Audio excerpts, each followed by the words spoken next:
ഇച്ഛ ഇന്ന വരയ്ക്കുമ്പോൾ ഹ ഹ ഹ എന്നാണ് എന്ന് വരുത്താൻ പൊട്ടിച്ചിരിച്ചതുകൊണ്ട് തീരുന്ന കേസല്ല ഇത്. എന്തോ അലമ്പുണ്ടാക്കാൻ വന്നിരിക്കുക. അതെ, പിണറായി വിജയൻ കേരളത്തോട് ചെയ്യുന്നത് എന്താണ്? ഇങ്ങനൊരു ആറാം മിടുക്കൻ ചെക്കനെ ഞാൻ ഇന്ന് വരെ കണ്ടിട്ടില്ല. ആരോ സിഎമ്മിനെ കുഴിയിൽ ചടിക്കാനുള്ള ഒരു ശ്രമം, സർക്കാരിന്റെ നീക്കങ്ങളെ തടയാനുള്ള ഒരു ശ്രമം, അതിലേക്ക് ബോധപൂർവ്വം സിഎം പറയാത്ത മലപ്പുറം എന്ന വാക്ക് വരുന്നു. വേറെ എന്തോ ഉദ്ദേശം അതിന്റെ പറയലുണ്ടോ സിഎമ്മെ? അത് തമാശയായിട്ട് വിട്ടാൽ മതി. ഇതിനാവണ്ടോന്ന് നോക്കിയതാ. ഇത്രയൊക്കെ കേട്ടിട്ട് ഒരു അക്ഷരം മിണ്ടണമല്ല. ഏതായാലും നിങ്ങള് ഞാൻ പറയാത്തതാണ് എന്ന് പറഞ്ഞ് അംഗീകരിച്ചതിന് നന്ദി. സത്യം പറഞ്ഞ ആശാന്റെ കഴി വെച്ച് നോക്കുമ്പോ ആശാൻ ഈ ലെവലിലൊന്നും അറിയപ്പെടേണ്ട ആളല്ല, കുറച്ചും കൂടി ലോ ലെവലിൽ അറിയപ്പെടേണ്ട ആളാണ്. അത്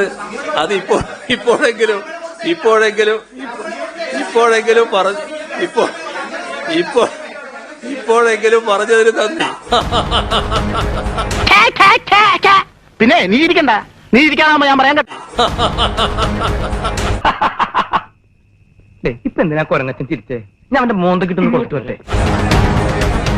ഈ വല്ലാത്തൊരു ചിരി ഒഴിഞ്ഞുമാറലല്ല, ഉത്തരം മുട്ടി മിണ്ടാച്ചിരിയാണ്.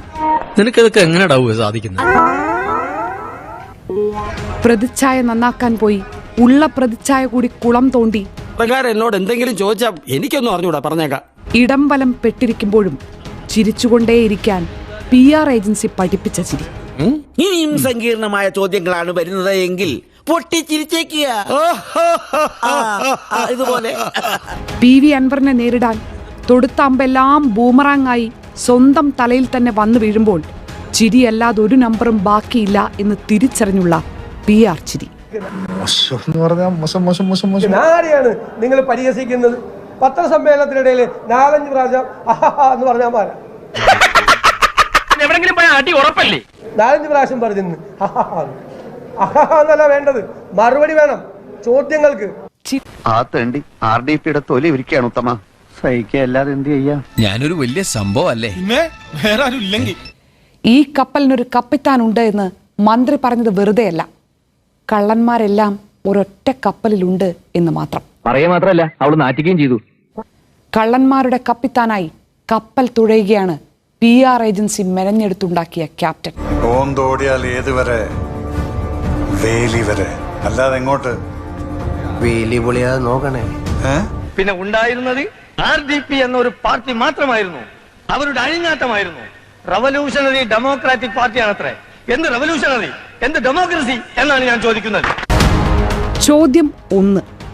മുഖ്യമന്ത്രി പറയാത്ത കാര്യങ്ങൾ, അതും വിഭാഗീയ വർഗീയ ചേരിതിരിവുണ്ടാക്കുന്ന ഒരു പരാമർശം ആരാണ് ഹിന്ദു ദിനപത്രത്തിന് എഴുതി കൊടുത്തത്?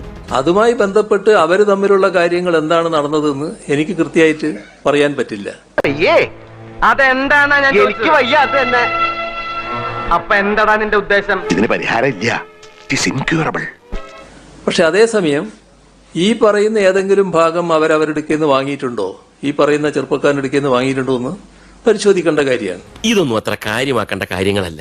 ഇവിടെ ഞാൻ സംസാരിച്ചുകൊണ്ടിരിക്കുമ്പോൾ ഒരാൾ കൂടി കടന്നു വരുന്നുണ്ട്. ഇവർ രണ്ടാളാണ് ആദ്യം വന്നത്, പിന്നെ ഒരാൾ കൂടി കടന്നു വരുന്നുണ്ട്. എനിക്കറിയില്ല സാർ, സത്യമായിട്ട് എനിക്കറിയില്ല സാർ. ഞാൻ അയാളെ കാണുന്നത് എങ്ങനെയാ? ഈ വന്ന ഹിന്ദുവിന്റെ മാധ്യമ പ്രവർത്തകരുടെ കൂടെയുള്ള ആളെന്നേ ഞാൻ മനസ്സിലാക്കുന്നുള്ളൂ. ഇവൻ പറയുന്നത് വിശ്വസിക്കരുത്. ഇവൻ ഭക്ഷണം കഴിക്കാനും കള്ളം പറയാനും മാത്രമാണ് വാ തുറക്കുന്നത്. പിന്നെയാണ് പറയുന്നത് അത് ഏതോ ഒരു ഏജൻസിയുടെ ആളാണെന്ന്. എനിക്ക് അത്തരം ഒരു ഏജൻസി അറിയില്ല, ആ വന്നയാളെ എനിക്ക് അറിയുന്നതല്ല. ഇപ്പൊ കറക്റ്റ്, അല്ലെങ്കിൽ പിള്ളേച്ചൻ നുണ പറയുന്നതായിരിക്കും. നിന്നെ സമ്മതിക്കണം. നിന്റെ വായിൽ എങ്ങനെയാടാ ഇത്രയും പെട്ടെന്ന് ഇത്രയും വലിയ നുണകൾ വരുന്നേ? അവിടെ വന്നിരുന്നു എന്നുള്ളത് ശരിയാണ്. ഞാൻ കേരള ഹൗസിൽ ഇരിക്കുന്ന സമയത്താണ് അത് നടക്കുന്നത്. അപ്പോൾ എനിക്കൊരു ഏജൻസിയുമായിട്ടും ഒരു ബന്ധവുമില്ല, ഒരു ഏജൻസിയും ചുമതലപ്പെടുത്തിയിട്ടുമില്ല, ഒരു ഏജൻസിക്കും ഇതിന്റെ ഉത്തരവാദിത്വം കൊടുത്തിട്ടുമില്ല.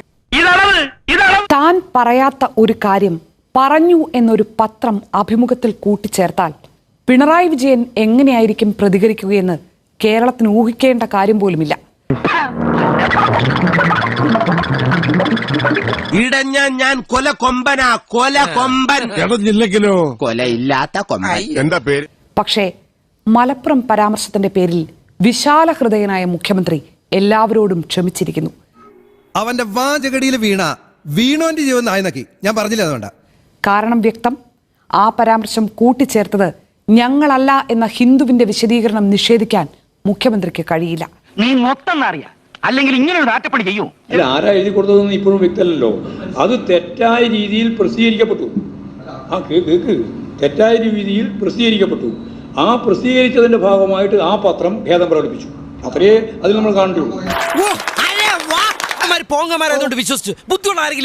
ബിജെപിക്കെതിരെ ശക്തമായ നിലപാട് മുഖ്യമന്ത്രി സ്വീകരിക്കും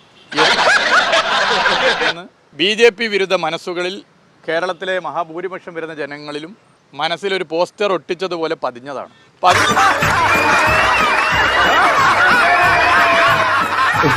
പരിശുദ്ധമായ ഒരു രാഷ്ട്രീയത്തിന്റെ കറപുരളാത്ത ഒരു കൈയുടെ ഉടമയാണ് കേരളത്തിന്റെ മുഖ്യമന്ത്രി.